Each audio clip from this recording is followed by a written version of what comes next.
vez de ser, por ejemplo, 12K, que fueran 20K. 20K nosotros en 2 pasadas lo haríamos.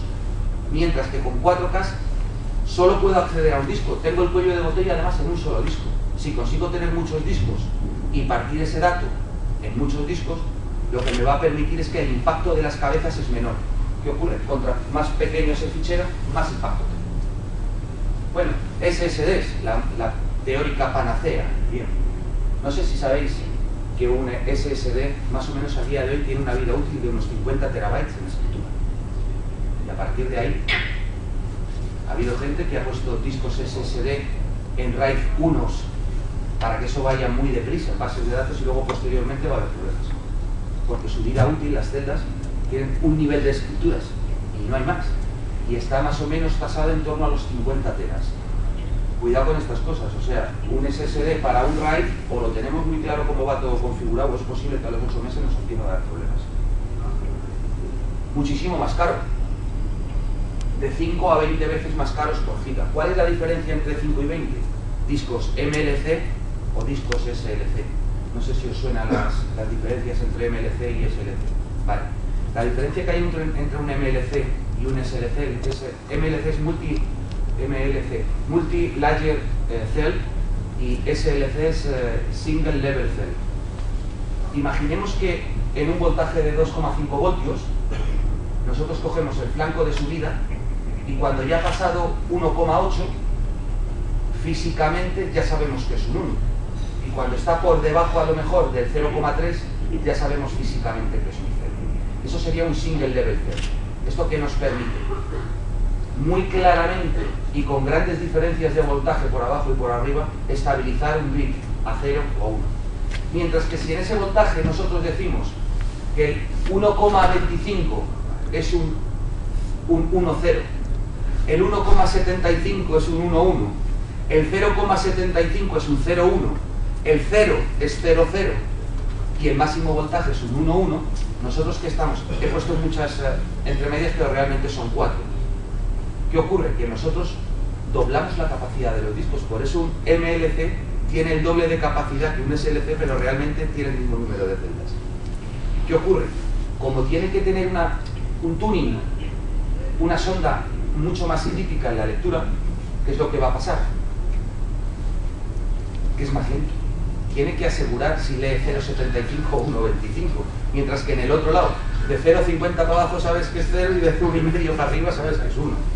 Entonces, claro, esa es la gran diferencia entre precio entre uno y otro. Y normalmente son más caros los SLC, o sea, los que tienen menos capacidad. ¿Por qué? Porque son mucho más rápidos. En trabajo secuencial son brutales, más de 250 megabytes por disco. Muy bueno en lecturas aleatorias, en escrituras aleatorias, de 1000 a 3000 IOS. Recordad, antes hablábamos de 100 a 200. Estamos hablando de 1000 a 3000. Y en aleatoria, sobre 20.000. Entonces, ¿qué ocurre? Con estos datos ya se nos plantea una idea. Y bueno, yo sé que los magnéticos son muy rápidos, comparativamente hablando, cuando hay muchos, son normalmente más rápidos que un solo disco de estado sólido, en escritura. Pero son más lentos en escritura, en lectura aleatoria, por el trasiego de cabezas, los magnéticos. Entonces, ¿qué ocurre? Idea, cojamos lo mejor de uno y lo mejor de otro, metámoslos en una controladora RAID. Y eso realmente es más caché. Y ese tipo de concepto es lo que hemos montado dentro de nuestro producto básico. Caché de lectura sobre SSD. Combina las ventajas de los RAID basado en disco con el poderío de los SSD en lecturas aleatorias. Y esto, aunque parezca mentira, es lo que todos los grandes fabricantes están en su última fase de desarrollo para lanzar al mercado. O sea, esto que contamos hoy va a ser un producto común en el segundo, tercer, cuarto del año que viene. Y hablamos de los grandes fabricantes, o sea, los grandes almacenamientos SAN ya están trabajando sobre estos conceptos para integrarlo dentro. Bien. ¿Qué ocurre? Hay una limitación además. ¿Quién no recuerda las baterías de backup de las controladoras? Bueno, la batería me da un problema. Hay que parar, hay que quitar la controladora, hay que cambiar la batería, hay que volver. Este tipo de concepto no necesita batería. ¿Por qué? porque todo está siempre escrito en los discos magnéticos. Siempre está en los discos magnéticos. Segundo, el consumo físico de un disco SSD es de risa. Muy pocos vatios. Nosotros, con un condensador de alta capacidad, podemos soportar perfectamente el copiado de esos datos. ¿Qué ocurre? Mientras que con baterías de ion litio, 24-48 horas como máximo, y una vida media entre 3 y 5 años, y tenemos que parar físicamente la controladora y cambiar la batería. Otra de las funcionalidades que tiene el sistema, la veremos más adelante, es que nos permite poder agregar y quitar caché SSD en caliente. Es transparente a los datos. Y si todos los dispositivos SSD de caché en lectura aleatoria fallaran, ¿qué pasaría? Que automáticamente volvería a ser un sistema de almacenamiento normal y corriente, con su caché en preescritura, que la lleva siempre, más la lectura normal que haría sobre disco magnético. Dicho esto, pues está claro que los sistemas de almacenamiento no disponen de cachés en lectura. El trabajo lo hace obligatoriamente sobre magnéticos. ¿Qué problema tiene eso? Las latencias. ¿Qué ha pasado? Cabeza para un lado, cabeza para otro. Tardo en conseguir los datos. Modificación del fichero. Eso es una cosa bastante delicada. ¿Qué ocurre? Imaginemos una controladora que tiene su caché en lectura, perdón, en escritura, la típica caché en preescritura. Los datos defluyen por el bus PCI Express, microprocesador, y van a esa caché.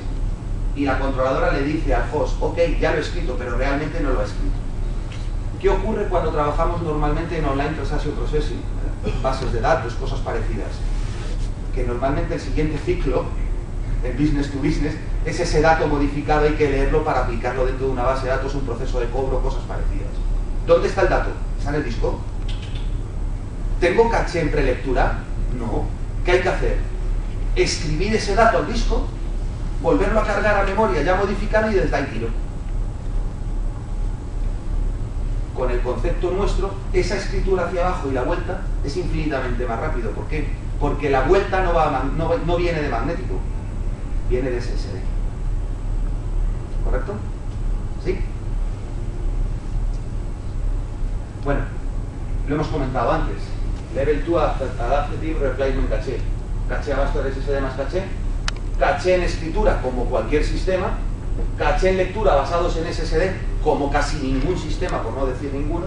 No utiliza baterías, mejoramos muchísimo la vida útil del sistema y evitamos paradas. ¿Qué ocurre? ¿Cuánta caché tiene una controladora RAID? 512 megas. Una controladora grande, 4 gigas. Olvidémonos de esos de 16 gigas, 32 gigas, no sé qué. Cuando hablamos de 32, 64 gigas de caché, normalmente lo que estamos hablando es de un appliance, no voy a decir fabricantes, que ellos nos dicen que su caché es lo que van a utilizar como caché en escritura, y eso es mentira. Es la capacidad física que tienen para cargar su kernel, su propio sistema operativo. Es un appliance, normalmente. No vamos a decir fabricantes, pero todos los tenemos en la mente. Dice, no, es que tiene 32 gigas de memoria. Sí, de memoria, pero ¿para qué? ¿Para caché? ¿O para trabajar el sistema operativo? No, para trabajar el sistema operativo, no me engañe usted. Bien. Las latencias de lectura son SSD, no son magnéticas. Ampliable, puedo agregar caché. Y es transparente ante fallos o reconfiguraciones. ¿Por qué? Porque es posible que yo coja y le diga, este contenedor de 20 gigas que va a ser para un web server, quiero que me caches el dato hot, que ahora hablaremos del dato hot. Pero esto que es una base de datos y además para un producto transaccional, una Online Transaction Processing, aquí a lo mejor este tipo de caché no me aporta nada. Déjalo trabajar sobre discos SAS a 15.000, que vas a ir así. Entonces, podemos hacer que la caché trabaje en un modo adaptativo dependiendo del servicio. Esto no es todo o nada, es todo para lo que yo necesito a pleno rendimiento. Y lo demás no lo toco. ¿Por qué? Porque no voy a ganar. Ahora veremos una